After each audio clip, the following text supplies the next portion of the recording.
Redbox Media Programming is brought to you by... Are you looking to serve God and society? Consider putting your gifts to work as a lawyer. Ave Maria School of Law has been educating faith-filled lawyers for over 20 years.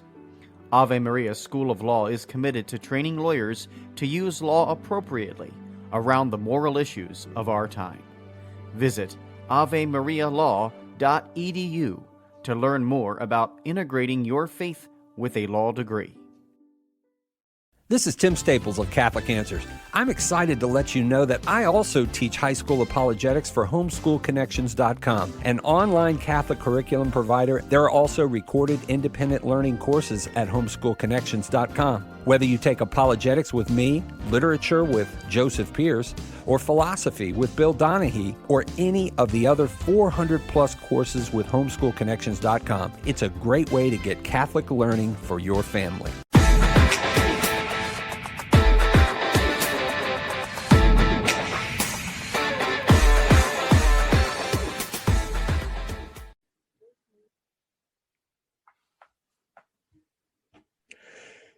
Hello, everyone. Welcome back to the program. My name is William Hemsworth. Great to be with you again today. Honored to have my guest, Jacob Woods.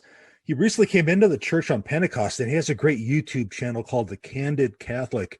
Jacob, how are you doing today? I am doing great. How are you doing today? You know, I'm well. I live in Tucson, Arizona. It's only supposed to be 106 today. Pray for me. No, I'm just kidding. Yeah, it's been pretty hot here, and so I'm in Kansas City. And it's not 106, but it's been about 95. But our humidity is absolutely horrible. Yeah. So, yeah, right now, it always gets hotter and hotter. And then beginning of July is when our rainy season comes. It's when I call our monsoon storms. But anyway, that's either here or there. So you recently came into the church. So I guess, why don't you tell us a little bit about yourself and how that journey started? Yeah. So, again, I'm from Kansas City. So I'll just start kind of with my childhood. Sure. Because that kind of laid the foundation for all of this. Growing up, I was kind of raised in a broken home. By the time I was 18 years old, my parents had gone through several divorces, and that kind of laid the foundation for my worldview. I loved both my parents. Neither one of my parents were really, they weren't practicing, whether that's Protestant or Catholic. They weren't practicing on either end of the spectrum. So I didn't really go to church much. I did go to Mass a few times with my grandparents. So my grandma was devout. Okay.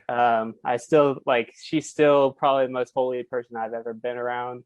And she had, looking back, she definitely had a huge part in all of this, even though I didn't realize what was going on at the time. So at 18, I had gone through some divorces. I'd lost some people that I was close to, like in my family, and that just really laid the foundation for atheism. I remember the classical question of, if God is good and he loves us, and why does he allow, evil to happen, right, and suffering? So that during in my childhood, I didn't really think about God a lot or Jesus a lot. It was just, my identity was in sports, and that's really what I focused on. So I dealt with all these things. I get to 18, and I basically came to the point that I didn't believe in God. I remember it was a distinct moment too, where there was this point, these questions come into mind, and I remember asking my mom like all of these questions, and I never found answers. Okay. I never really went online either. When I was 18, that was 2011. So we had the internet and everything, but it wasn't quite as, developed with YouTube as it is now. And so never really got answers to any of my questions. And so those questions just remained unanswered. And I also remember looking back, I remember that I had this thought that, if I reject God, then I can basically do whatever I want. There's nothing that's going to stop me from living the life that I want to live. And it reminds me of what Paul says in Romans, that, people suppress the truth. Well, I suppress the truth. Right. And so at that time, it felt freeing, actually. It was like, man, I don't have to think about somebody else, watching over me per se. So at 18, that happened. And, like throughout high school, I was a pretty good kid. I didn't really party that much. I was popular, but I remember like my anxiety was so bad I wouldn't go to parties. And so like when I was 18, my senior year, like I found alcohol, and I started going to parties, started drinking, started doing everything else that you can think about. And from there, I graduated high school, and I went off to a junior college, about 3 hours away from home, to play baseball on a scholarship. And so I was in this relationship with this girl, and I was 3 hours away from home, and my life kind of just started falling apart. The drinking and the partying, it got worse and worse and worse and worse. And I found myself doing things that, I wouldn't have thought I would have done. And so I left that junior college, and then came back closer to home to a JUCO that was about 45 minutes away from my house. And that was second semester of my freshman year in college. And I played there for 2 years. Had success on the field. Like I had success. I had offers from, other 4 years, but like the other things were coming up, but my baggage was following me per se. And things are it just kept on getting worse and worse. And so I played there for 2 years. So from 18 to I was 20, and I had an offer. I was committed to go to a Division II school in Arkansas, and but I didn't have the grades. Okay. And they basically took away that scholarship, and it left me at home for about 6 months. And I remember at that time I was working out and doing some classes, some online classes. And I look back now, and that was it was an important time, because it had removed me from baseball, and it removed me from all my friends, because everybody else, all my other friends were, away from home. They're playing baseball, or they're doing their Right. thing, and so looking back, like I had a lot of time to think and reflect. And so I took classes, passed them, and then I went out to a Division II school in Tennessee called Lincoln Memorial University. It's about 45 minutes away from Knoxville. I'm sorry to interrupt. Do you think that time was more of a wake up call, like, get your life right or something like that? It not at that time is when my life turned around, but it definitely planted seeds. Let's just say that, for sure. Okay. And so I went out there and I did like a tryout, and they after the tryout, like they brought me back in to the coach's office, and they basically gave me like a full ride scholarship, which I had no business being at that school because that school had the same level of accreditation as Vanderbilt. And I had no business being there, but somehow God allowed me to get a scholarship there. So long story short, I stayed there for a month, and I came back home. And so I go out there, I have a tryout, like I get a scholarship, I'm at a really good school, we're a good program, and then I leave, and so I just noticed like that, like the partying and the brokenness and the sin, like it just kept on getting worse. And no matter how much like worldly success I would have. And so I was about 20 at that time. And so I came home and from Tennessee, and I remember it got to the point where I was pretty low mentally, and I had a crazy experience. I was at a point where I was pretty much done with life, and I was in my room about to do it, and I heard an audible voice. And it was, the way that I could describe it was like, we know how God speaks like through his word, and it's kind of like that small still voice. Mm-hmm. This wasn't like that.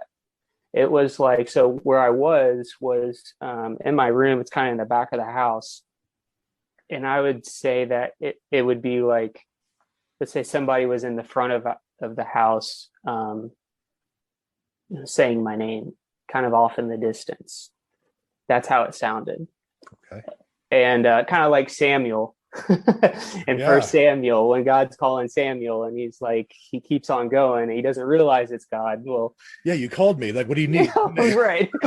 So at that time, I thought I was just losing my mind, And so, but I remember it was leave the room. That's what I heard. And I was like, okay, well, I'm gonna do that. So I literally like ran out of the room. And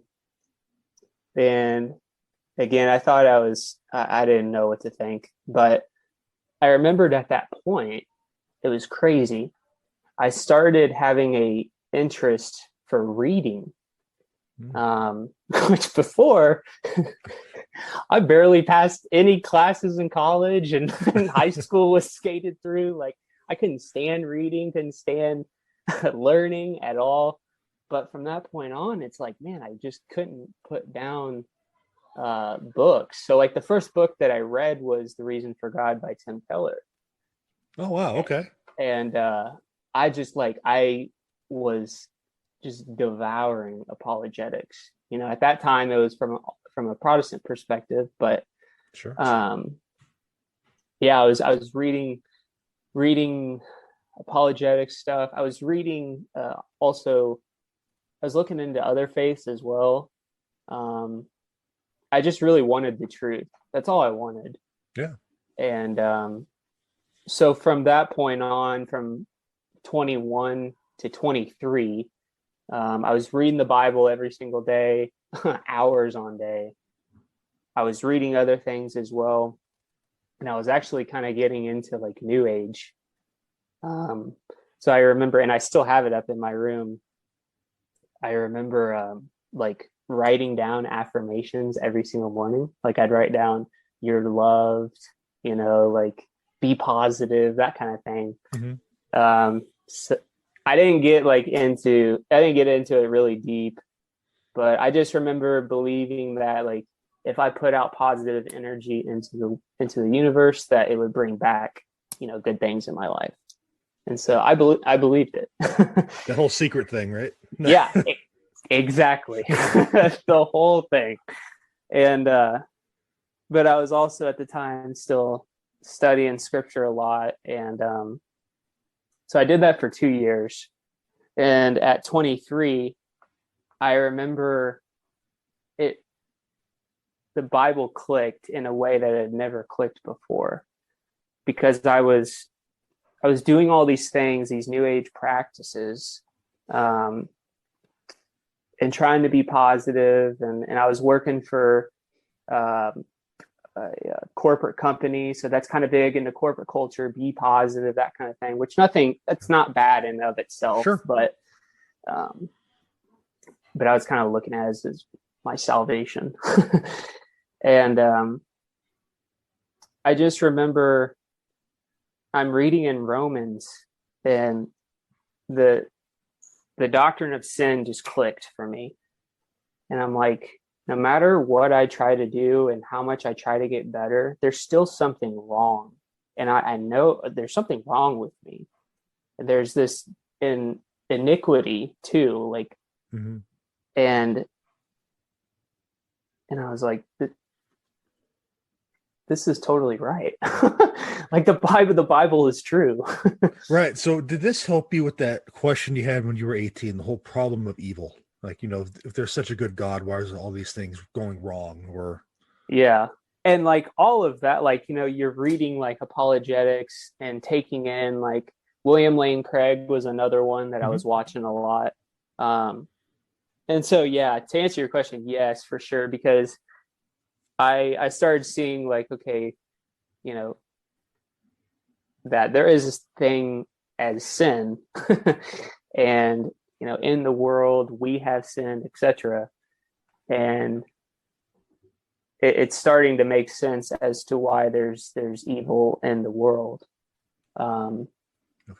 And I didn't have like a full grasp on it, but I was like, I know that's true. Because I'm seeing like, and it's like you just turn on the news, just watch the late night news, and it's all just horrible things.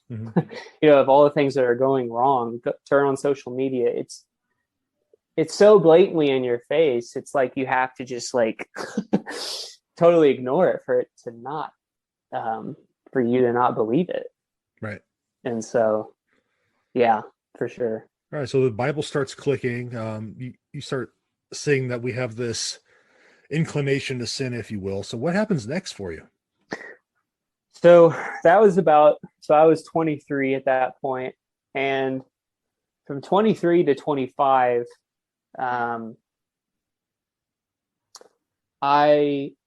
things started changing. Now I was still like partying, but I noticed that like I was starting to have conviction over some of these things. I'm like, ooh, man, I don't know if I should do this anymore. And some of my other like, sin that I was wrapped in, I was starting to be convicted of it all for sure. But I was still going, like we have it's called the Lake of the Ozarks here in Missouri, and it's a big like party place. I mean, it's an awesome place, but a lot of people go down there and they party and all that. So I'd go there every weekend, but I started not going down there every single weekend.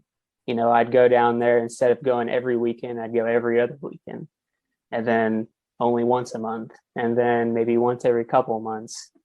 And so like these patterns were being broken slowly but surely. Okay. And the conviction was starting to become more prominent. And along with that, I started finding like sincere joy, right, in the things of God. I started finding peace that I never had before, that it was something that had so much more weight than anything else. I was still suffering and other areas of my life as we all go through. Sure. But I was able to view that suffering with purpose, which before I couldn't. Before I it was just meaningless. So you're getting that concept of redemptive suffering. Mm-hmm. Sounds like, okay.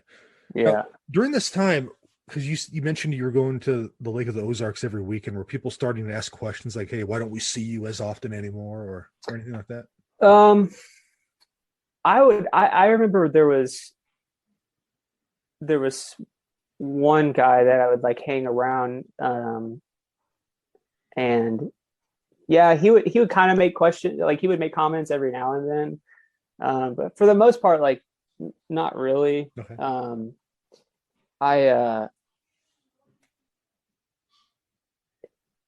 I think like my cousin, he's like, he was living here with me at my house, and he was the one that I'd go down to the Ozarks with every single weekend.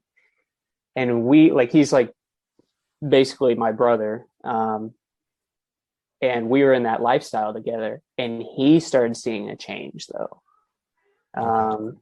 So like we would smoke, do other drugs, etc. And I'd tell him, sorry, man, I can't.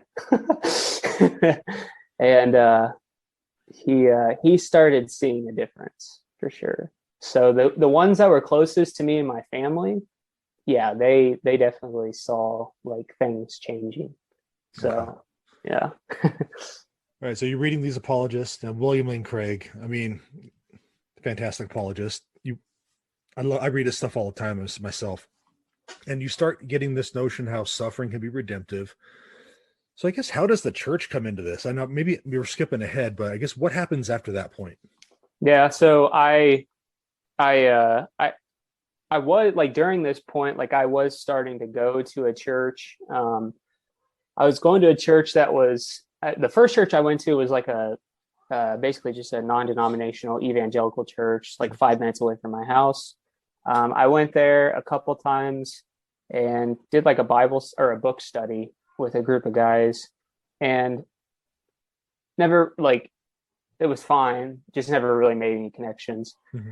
And so after I left that church, and I went to, so my best friend's dad started a church, and he actually passed away, but he was the pastor. And so I actually started going to that church, my best friend's church. It was about 30 minutes away. And the first time the first service that I got there, the lead pastor got up and basically stepped down from the church. Oh man. So that was my first experience at this church, after my best friend's dad had passed away, because I had gone to it in high school a couple times, but not really, like I just, yeah. So that was like my first experience, but I never had anything in me that told me to leave. So I just kept on going. Okay. And so he left, and then they had like a associate pastor there, and they would kind of switch off with messages with other people. And like it was the first church that I started serving. So for, I don't know, within the first few months of being there, I started serving like in the youth ministry, and just started getting involved. Mm-hmm. And at that point, that's when my life was really starting to change. It was pretty awesome. So I started serving in the youth ministry, and then like I was doing that for I don't know, maybe 6 to 8 months, and then I started feeling called to ministry. So my best friend was actually the youth pastor at the time when I was going and serving. And, the senior pastor had stepped down. And so they were looking for a pastor.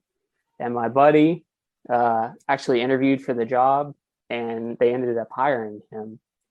So they hired him, and there was kind of a void left there in the youth ministry. And there was people, like multiple people were starting to talk to me about like, hey, have you ever thought about being the youth pastor? And I was like, like I'm starting to feel like that tug. And that church, I wanted to say that church did a really thorough job of walking that out with me. So like the elders at that church, we were meeting for like, I don't know, 4 or 5 months talking about this. Okay. And then they, at this time, I'm probably 26. I'm 28 now, so that was a couple of years ago. And so they interviewed me and they gave me the job. And I was the youth pastor there. Went from atheist to looking at New Age to you're youth pastor, yeah. Yeah. So, but there was looking back, it was a lot. It was a lot to process, and but I loved the kids there. Like I loved everybody I served with. I loved everybody at that old church. Sure. So I was there like, for 7 to 8 months, and I ended up stepping down for reasons I won't go in. There was nothing between me and the church, but yeah. So I stepped down, and that was in December of 2019. So I after that, I went and got another job, and I started looking at Catholicism in the middle of 2020. So you started looking. Okay, so you go from atheism, you're the youth pastor, which is a big enough step already. and then you step down, you get another job. Pandemic starts, and then you start looking at Catholicism. Talk about like trial by fire almost. What made you decide to start looking at Catholicism? Because that's a big step. That's a big step on its own. Let alone that you were the youth pastor just a few months prior to this. Yeah. So so I would watch debates between Protestant apologists and like Catholic apologists. So I loved James White, right? Like I was a Calvinist basically. And so I would watch James White quite a bit. And I remember a debate popped up between James White and Trent Horn on Can You Lose Your Salvation? Oh, yeah. That's a G3. Yep. And so I was like, oh, yeah, sure. Let's check this out. Because, I believed in perseverance of the saints. And so I just thought to myself, well, James White, like, very intelligent, he's going to run away with this. And I watched it. And it felt like I mentioned in my video on my channel, it felt like the ground was shaking underneath me. I watched that debate. It was I think it was a little over 2 hours. Yeah. And I watched that debate and I'm like, man, I think Trent Horn won that. And I was like, man, James White, like, that guy he's very intelligent, like knows his stuff. And I'm just convinced by what Trent Horn said. So I was like, okay, I'm going to give that a few days. I'm going to watch it again. Because it's like watching a movie, like things that you pick up or you might miss some things the first time. Right. Right. And so I watched it again. And I became more convicted the more times I watched it. So I watched it probably, I don't know, 4, 5, 6 times. And that definitely started cracking my foundation, at least of Calvinism. Okay. What specifically hit home the most out of that debate? I mean, forgot. they covered a ton there. Yeah. So anyone who hasn't seen it, I recommend it. In fact, I'll put it in the notes on this. But yeah, I don't know. Sorry. It's okay. No, I felt like one thing, okay, that comes to my mind is Trent Horn quoted St. Augustine quite a bit. And he was kind of like, if you're an evangelical, he's somebody you quote a lot, right? Because he focuses on grace a lot. Yep. And if you're an evangelical, it's like, yes. So you kind of looked at him as like a proto-Protestant. Well, he started quoting things that sounded real Catholic. And so that, I think that was something that stuck out to me, because I held him and Augustine in pretty high esteem. And the way that like Trent Horn would explain some of the passages that they were debating over. I forgot where it was in John, but there was this, Trent Horn had this ability to show that not everything is descriptive in Scripture, right? There's two ways to read Scripture: prescriptive or descriptive. Right. And there's these classical, like Calvinistic scriptures that we go to prove that, you know, you can't walk away from the faith. And Trent Horn was showing, like, no, in these passages, I gotta find it now after we're done with this. Oh, but in these passages, he was talking about like how Jesus is saying, like, hey, I will raise them up, but they have to, like, but those who keep coming to me. Like, he was showing these, like, how these verbs in the passage was proving that, like, no, we don't, it's not irresistible grace. Like, we do have a choice in this, you know? And so, yeah, there was a lot there. It is. There's a lot that they did in that debate. Yeah. It was a great debate. And I remember when that debate was over, I was on one of the Facebook debate groups, and they were all stunned at how they could have swore that Trent Horn was going to lose. They're like, they just won. They were Calvinist Reformed as well. It was specifically a Reformed Calvinist group I was just checking out, and that's what they were saying. So you weren't the only one, man. Yeah. It was impressive. So it was. So you watch this debate, you hear this quote, you hear Augustine mentioned in a whole different light. So I guess what happens next? So from there, I came across, I think the website's called Early Christian Writings. Okay. And I came across writings of the Church Fathers. And that was one of the, like, pivotal moments. I started seeing how the Church Fathers didn't sound Protestant at all. They sounded Catholic or Orthodox.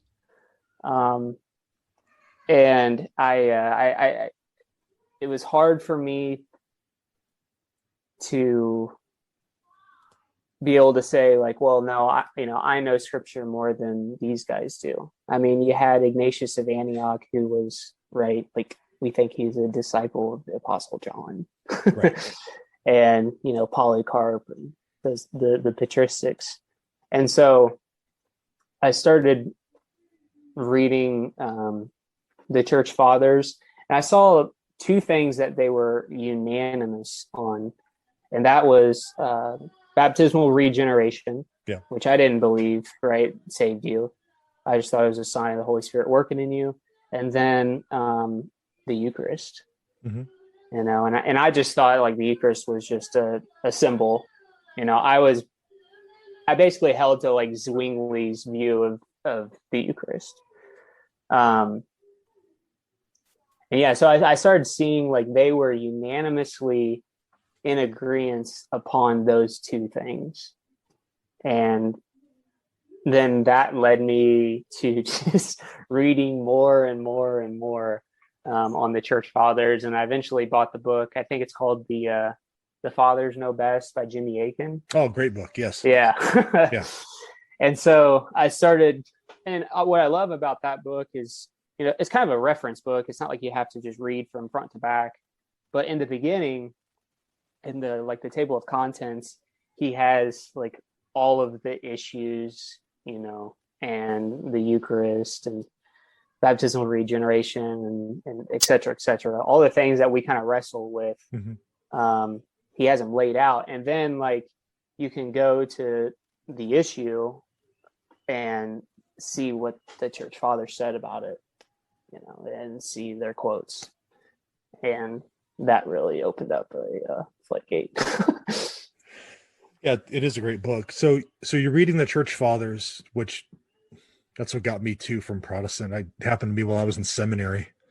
So you're reading the church fathers, you see they're almost the unanimous teaching on the Eucharist, baptismal regeneration. What's going through your mind at this point? Oh man. It was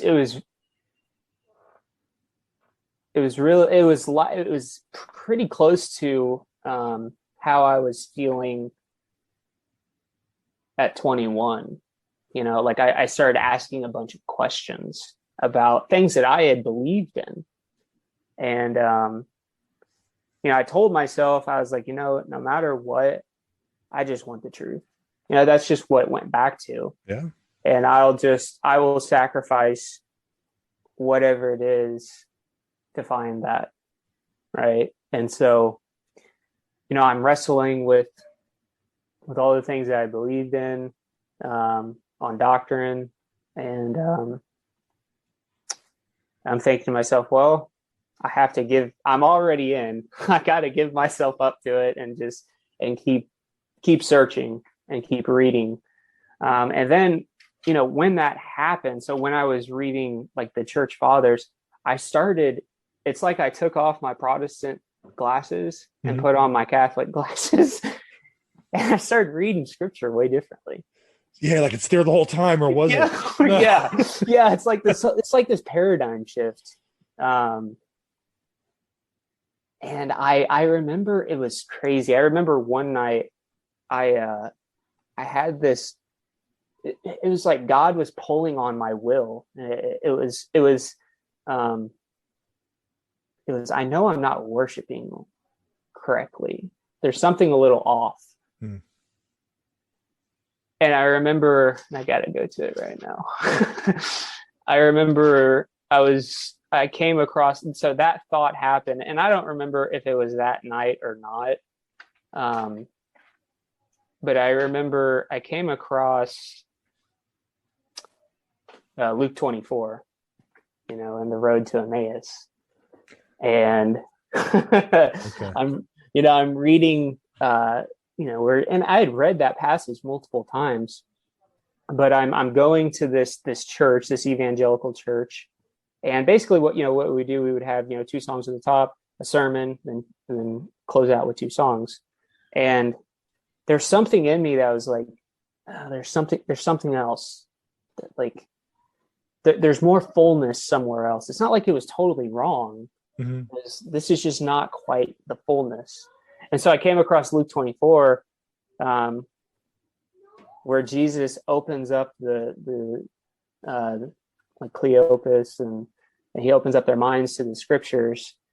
And then in the breaking of the bread, they notice who he is, and then he disappears. And I'm like, hold on here. What's going on? Right. And that in Luke 24 brought my mind back to the times, the few times I would go to mass with my grandma. And looking back, I didn't realize I was starting to understand and realize the liturgy of the word and the liturgy of the Eucharist. Powerful, man. Powerful. Yeah. That had to have been a really like whoa, like eye-opening moment. So you make this connection now. You see, something was missing. Then you realize like this is the Eucharist. It's kind of like an outline of the Mass, I guess, if you will. Literally the word, the Eucharist, and in the road of the Mass. What happens next? Like you have this aha moment. Like, did you wrestle with it anymore, or what was going on? So I read. So after that, I read Justin Martyr's when he talks about the Mass. Okay. Yeah. And so I read that. I'm like, gosh, hey, man, that's exactly what they do in the Mass. Like the form of it is identical. And then I forgot what book it was, but it was a book by Scott Hahn where he talks about how the Mass is portrayed in Revelation and kind of his like, do you know what book I'm talking about? The Lamb's Supper. Yes. Yes. So I read that, and after that, I was like, okay, I got to go to Mass. Wow. So you started going to Mass at this point then? Yeah. Okay. So this was probably the first time I went to Mass was maybe November or I don't know, a little bit later, probably December of last year. Okay. And I started going to Mass. Well, let me back up real quick. I reached out to a girl I went to high school with. She was the only Catholic that I knew that was right around my age. Sent her a message on Facebook, and I was like, hey, do you know anybody that really knows their Catholicism? And so she was like, yeah, let me try to find somebody. So she reached out to our associate priest at our parish, and then he reached out to a guy that had a PhD, and he was just a recent convert into Catholicism, and he was a deacon, I believe, in the Anglican Church. And so I met up with him, and I'm like, hey man, like I've got some questions, but let's just talk. We just had a dialogue. It wasn't an argument or anything like that. And so I asked him where he went, and he told me, and I started going there, and in December. Okay. So. Wow. So you came into the sorry, I'm just piecing together the timeline. So this is all this happens, and at Pentecost you come into the church. So did you just have that one-on-one education with a priest then? Because RCA has already started at this point in most parishes. That's why I ask. Yeah. So I started going to RCIA in January. Okay. And our RCIA is phenomenal. I mean, it is awesome. And I started out in inquiry for like the first week, and then I had a conversation with Father Mattingly, our associate priest, and I was like, "Hey, man, like I'm ready. Let's go to the catechumenate." All right. And we had like a long conversation for 2 or 3 hours, and he's like, "Do you really have any questions, or are you pretty much?" I'm like, "No, I'm pretty much there." All right. And so I asked him, I was like, when do you think I could come into the church? And he was like, I think he mentioned like August, September-ish. I'm not sure when, besides Easter Vigil and then Pentecost. But so I was going to RCIA right from January and then we had that conversation. And then eventually he was like, yeah, I think you're ready. Okay. And so I had been going to RCIA for that whole time, and I still go too. They've asked me to go up until December. Okay. So I wanted to mention something. I was looking at Orthodoxy as well during this time, and talking about God's providence. I really did I liked Orthodoxy. I actually reached out to a local priest here that is at an Orthodox church. And he, we didn't ever connect. So I look back and it was definitely God's providence. But I liked a lot of what Orthodoxy had to offer and say. but I remember reading Pope Peter by Joe Heschmeyer. Okay. And I read that book. I'm like, okay, Orthodoxy and Catholicism, right? We have the sacraments, we have valid apostolic succession. Like there are a lot of things that we're good on or close. And then the issue of the Pope, right, came. And I read that book and I'm like, okay, I'm sold on the papacy. And it had a lot to do also with something that Clement said. That was an early church father as well. So, his letter to the Corinthians. Yep. Like pretty much saying, get your house in order or listen to us now. Yes. Yeah. Okay. And so like I was reading that book and like reading, I came across that, right, from the Bishop of Rome. And I'm thinking to myself, okay, hold on. You have somebody that is thousands of miles away in Rome. Why is the Church of Corinth writing to him to ask for his help? Yeah. And then who gives him the authority to be able to say, hey, you better get your act together or else? Especially during the time when John the Apostle is still alive on the island of Patmos. Yeah. You know, and I like this morning, I pulled out my Google Maps and just for fun, I put in Rome and then Corinth, and then saw how long it would take now just to get from Rome to Corinth, and it was like a day. And then I put Corinth to Patmos, and it was like a few hours. So they could have gone the shorter route, but they didn't do it. Okay, right? It's like, why would you, especially in ancient times? It's going to take forever to have letters travel. It's not like a lot of people take our lifestyle for granted. For granted, yeah. Like it's always been this way, but no. No, it hasn't. Yeah, and so that was something that really, really made a impact for sure. Okay. That's huge. I never thought about that. Actually, that's great. That puts it a lot in perspective. Really does. So let's fast forward a little bit. You come into the church from Pentecost, then you start this YouTube channel, the Candid Catholic. So how did that come about? So I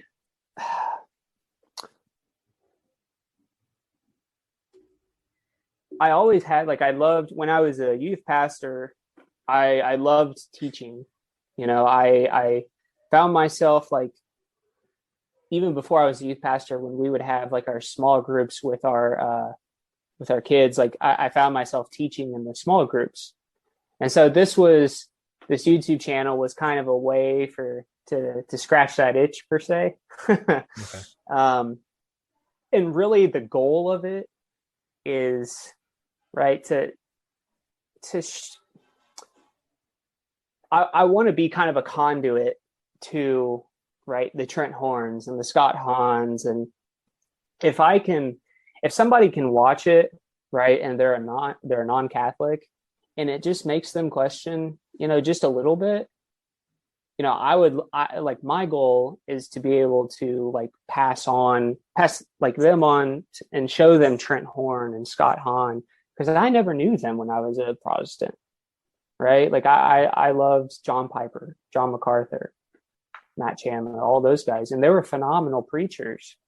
But I never knew about any of these others, and you know, like Jimmy Akin or any of them. So that was kind of the motivation. Okay, so what's been the response from your channel so far? I've had the first couple weeks. I had a lot of people like subscribe. I had a pretty good response. I've had some pretty good engagement with people commenting, and I actually had somebody, I forgot what his name was, but he left a comment on my video talking about Mary being the Queen of Heaven, and he was very charitable. What he said, he wasn't argumentative at all. But he had kind of an objection, and I responded back to him, and I left him my email, and I basically said, hey, if you want to learn more about this, because I think like he had goodwill, I could tell. If you want to learn more about this, like reach out to me. And so that was yesterday. I don't know if he will, but I'd love him to, and then I could provide him a lot of good resources. So great. Again, that YouTube channel is the Candid Catholic. Now, Jacob, I understand you have a Facebook page as well for it. Can you give us what that Facebook page is? Yeah, let me pull it up real quick. I believe it's just Facebook. It's facebook.com and then / Candid Catholic. Let me double check and make sure. Yeah. So it's just, if you put in Candid Catholic, it'll pop up. All right, great. So, well, Jacob, thank you for spending some time with us today just to talk about your story. It was really a blessing to get to chat with you today. And do you want to leave any last words you want to leave with the audience before I let you go to enjoy the rest of your Saturday? Yeah. I want to say that if there's anybody that's watching this, or that will watch this, that's a non-Catholic, I just want to encourage you, just to consider the other side, and because like when I was a Protestant, I would hear about Catholicism and what they believed in, but I never went to to the actual source. And so I would just ask you to go to the source. And if you're still not convinced, you're not convinced. And at least you did due diligence. But I would just put aside some of the characterizations, some things you've heard, and just see what the Catholic Church has to offer and what they actually believe in.